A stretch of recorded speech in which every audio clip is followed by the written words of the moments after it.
Okay, so I'm Bruno Autin. I worked on particle accelerators during most of my professional life, and I shall talk to you about precisely particles today, and more precisely about elementary particles in company of prestigious physicist Feynman.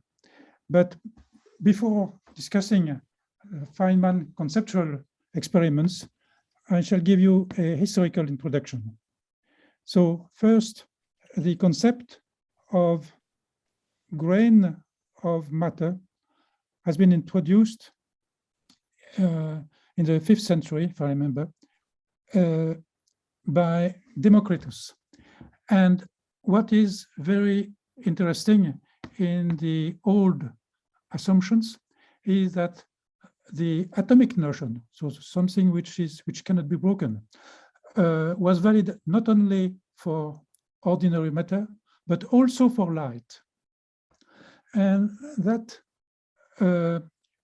idea was rooted in philosophers and generally people brain until the 17th century. And here, let's say, Newton was the physicist who gave to the light and also to matter by the equations of motions, dynamics, his coronation, I would say. But he was challenged by a young Dutch physicist who came to the observatory in Paris, whose name was Huygens. And Huygens said it could light only, could be described by waves, because he was inspired by the sound. And he made an analogy between sound and light. And during the 18th century, nothing special happened because Newton was so respected that nobody dared to contradict him. Nevertheless, two physicists saw that it was not possible to give a correct account of polarization and diffraction using Newton's theory. They were Thomas Young in the United States, in United Kingdom, and Augustin Fresnel in France.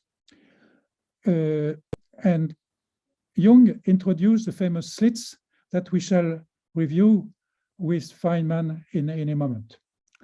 And Fresnel worked on the wave theory of light, and all the work which was performed at that time gave rise to special integrals, which is true for Fresnel, for Airy, and others, and that we can find now in Mathematica. And another mathematical point which was important is the development of the correspondence between time and frequency domain by Fourier, that we shall have also to exploit. Then later on in the 19th century, Ampère developed the magnetism, Coulomb developed the electrostatics, and Maxwell unified beautifully both aspects of physics in electromagnetism. And that was considered as a new coronation, let's say, of physics. But that success has been challenged by thermodynamics, in a sense, and the famous problem of the black body radiation. A black body, just think of the sun. It's a black body. And the Maxwell theory worked beautifully at low frequency, so for dim lights, red and infrared, but at higher frequency, it diverged, and that was called the ultraviolet catastrophe. to reconcile experiment and theory, Planck introduced the proportionality between frequency and energy with the famous relation E energy equal h Planck constant times nu, the frequency. It was considered at the beginning as a trick to reconcile, to give a correct account on the black body radiation. As a matter of fact, when it was realized that h had the dimension of an action, it gave just a basis for physics, which was a Maupertuis principle, a new sense. There was a basic action in nature, which was h.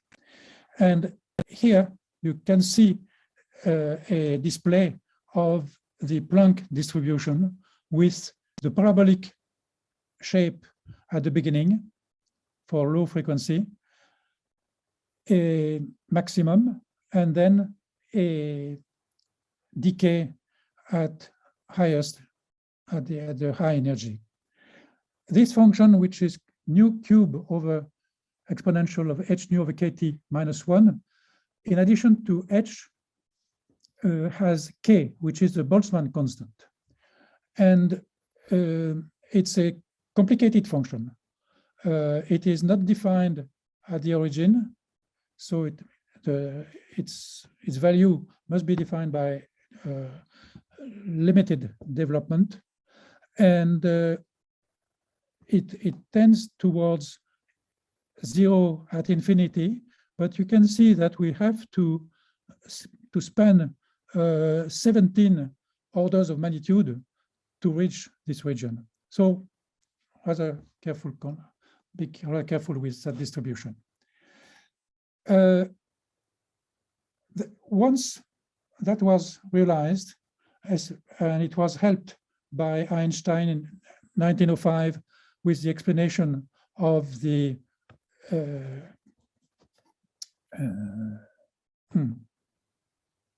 excuse me, the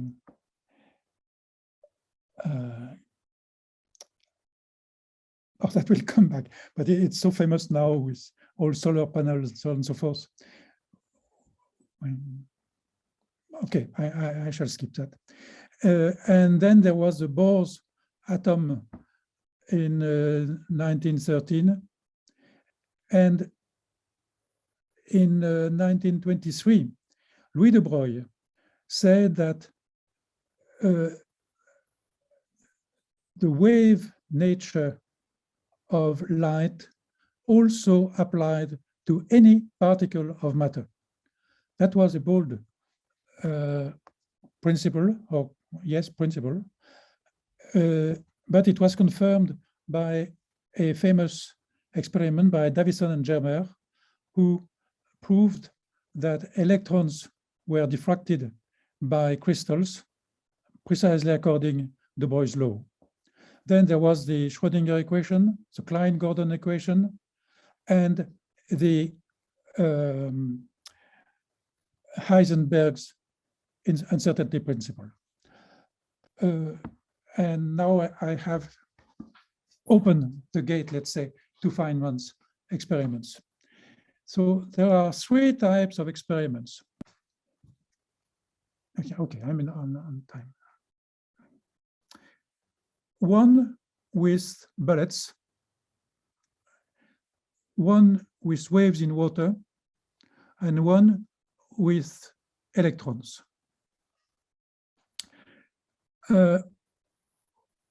All have roughly the same apparatus.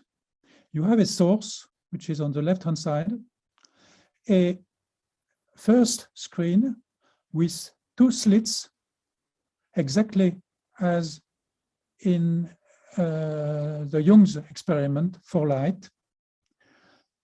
But here, rather strangely, the light will not be on the right hand, on the left hand, excuse me.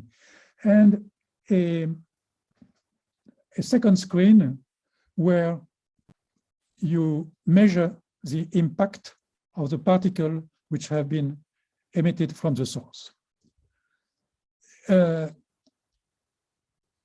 the case, yes, please. In the case of the bullets, they are directed through hole 1 and not through hole 2, and it can bounce back from the slit. So it will be the impact on the screen, on the second screen, will be dispersed on the blue arrow. And you repeat that with the second slit, and you measure again the impacts on the blue arrow, so on the second screen, and you find two distributions, and which are shown at the bottom of the screen. Yes, perfect. And the probability of impact of the bullet on the second screen is just the sum of each probability. So this is the simplest case. And you see, I shall call P1 probability of observing the statistic, let's say, of the impact through the first hole, P2 the statistics of the impact on the second hole, and P12 the composition of the two statistics. Now let's come to the second experiment. Can you? Okay, waves in water. So in that case, let's assume we have a pool or a lake, and it's some agitator on the left-hand side. It is the source, which creates waves upstream the first screen. And you do the same experiment as before. One hole is obstructed, and you look at the shape of the waves downstream up to the blue arrow. You do the same with the second one. And what is different now with respect to the first screen is that the composition of the two statistics is not the sum of the two. Okay, so you have, let's say, the blue case for hole 1, the red curve for hole 2, but for when you open the two holes, you have the so-called interference pattern, and these curves are drawn with the Mathematica functions, which are given upstream, let's say, above the figure. So now we have introduced something new, which is the interference pattern. Let's come to the most difficult part, the third one, which concerns the electrons. In that case, we are back to the layout of the bullets, but the bullets are replaced by electrons. And you redo exactly the same statistics with two shut, one open, one shut, two open, and the two holes open. And in that case, what you see is you reproduce the impacts of the bullets for 1 and 2, but when you combine the two holes open, you find an interference pattern. So you are both in the bullet case and in the wave case. And the Feynman intuition to explain that situation is given on the next slide. And you would like, if the electrons behave like bullets, they can be tracked. And how to track an electron? The simple idea is to use Compton effect. So you will dispose a light source just behind the first spin, midway between the two holes. And when an electron passes by the source, you have a flash of light. And on the screen, the electron is detected. You have to detect it. It is something I forgot in the first field. It is detected with a Geiger counter. So in that case, you have a click. So click and flash are associated together. This way, you can reproduce the three statistics. And in order to, the point which is difficult in the interpretation is that the light changes the trajectory of the electron. So you want to minimize this let's say this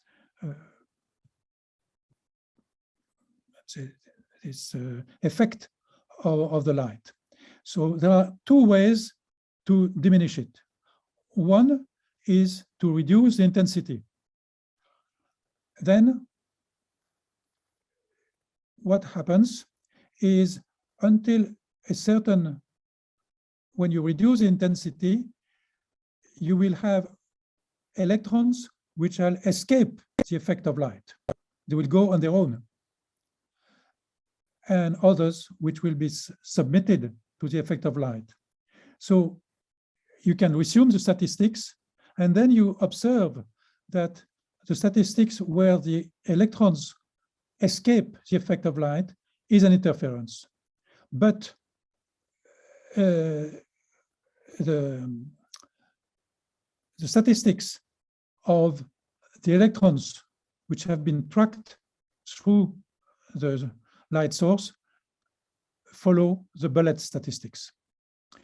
And now we can do a second variant, if I can say, of that experiment, which consists of changing not the intensity, but the wavelengths.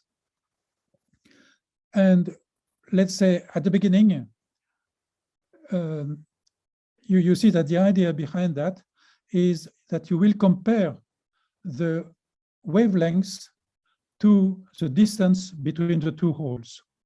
When the wavelength is small with respect to the distance between the two holes, you just reproduce what you have achieved in the previous experiment. But as soon as you approach the distance of the two holes, then you have a big flash between the two holes, and the system is full. It does not know through which holes the electron is going. And then you start having an interference pattern, which becomes more and more contrasted as far as the wavelength is increased. And this is similar to what had already been observed with a microscope.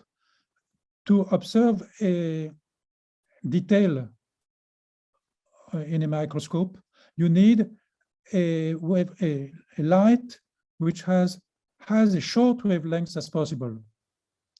Here, it is exactly the same thing. So these are the three experiments which give an idea of the, let's say not an idea, a description of the wave and particle nature of an elementary particle. Now we have assumed that the statistics were given by Gaussian functions. But in the real life, the statistics, let's say, we know from Schrödinger equation that we cannot locate a point very precisely.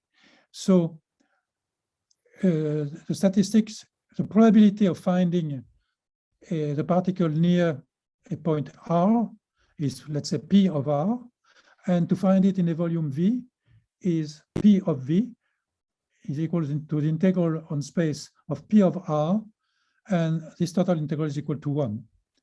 Then you have to describe the evolution of the statistics, and this is given by the Schrödinger equation.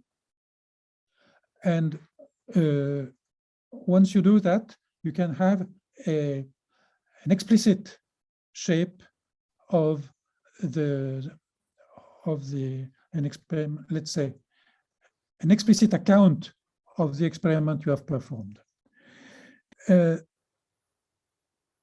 Just to be brief, because I'm coming to the end, you can do the statistics in the two space, let's say, in the space of position and in the space of wave number. So you correlate x, the position, with k, the wave number, and k is equal to lambda, no, is correlated to the velocity.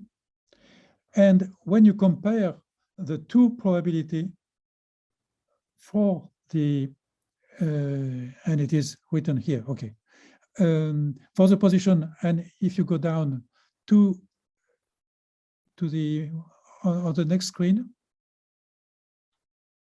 can you go down? So go up. There is for the wave vector. Okay, thank you very much. So when you compare the distribution in the wave vector in the position space and in the wave space, then you find that the distributions are just opposite to one another. And this is obtained with a Fourier transform, which is coded in Mathematica and which works pretty well and perfectly well, in fact. And the net result is that the product of the two distribution, let's say the two sigma of the distribution, is equal to 1. So sigma x, sigma k is equal to 1. And this is the famous Heisenberg's uncertainty. I shall stop here. I think I am on time. Yes. So I'm ready to answer the question if I can. Yep. It's okay. If anyone has any questions, please post them in the Pathable chat. Also, Bruno's notebook that we just went through is available on the Files tab on Pathable for you to be able to download. Bruno, we have a question from Rob. Yes. How localized or small is the Geiger counter probe itself? Oof. I think if you, let's say, I did not make the experiment myself first, so I can just give you an idea. I think that the points, the impact of the electrons on the second screen form a kind of cloud. So if you want to have a precise definition of the impact of the electron, the Geiger counter should have had an opening smaller than the distance between two impacts. But so that's one point. But you have to repeat that. You have to scan the second screen with your fine Geiger counter to measure the distribution. So to scan in X and in Y And so you will reconstitute the clouds of points. And from that clouds, that will be your experimental data. You will derive your statistics. I confess that it is very theoretical, but that was the way, let's say, this way of thinking by Feynman is not far from the mental or brain experiment of Einstein, you see. You don't care, he does not care too much about the practical impact of the apparatus. It assumes that it is possible, and that's it. He's not an experimentalist, he's a theoretician. But let's say the way he imagines the experiment is, I think, the way I described it. Okay, we have a question from Boris. Do you have experience using Wolfram language to solve the Schrödinger equation for molecules when excited by a laser? No. The answer is no. But let's say,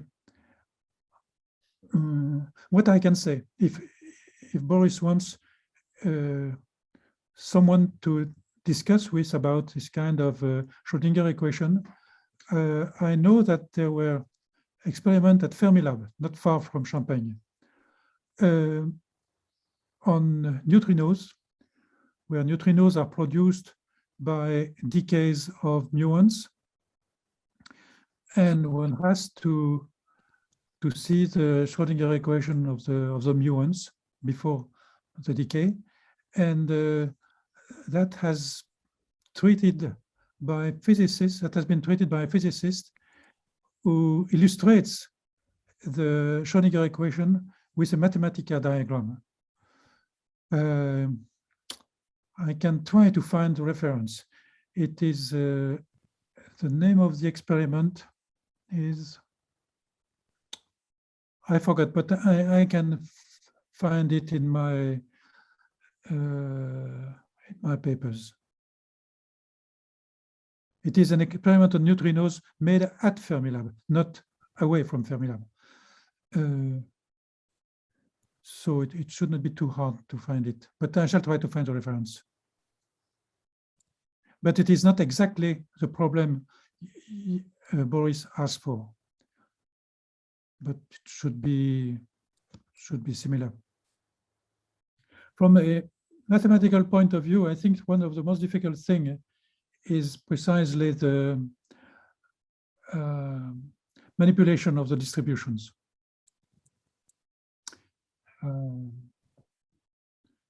But okay, I found that Mathematica was efficient for that. Okay, I think that is it for the questions. If you want to say a quick farewell. Bye-bye to everybody, and thank you for your attention. I hope it was interesting. And by the way, it will be repeated in a chapter of my book on particle accelerators.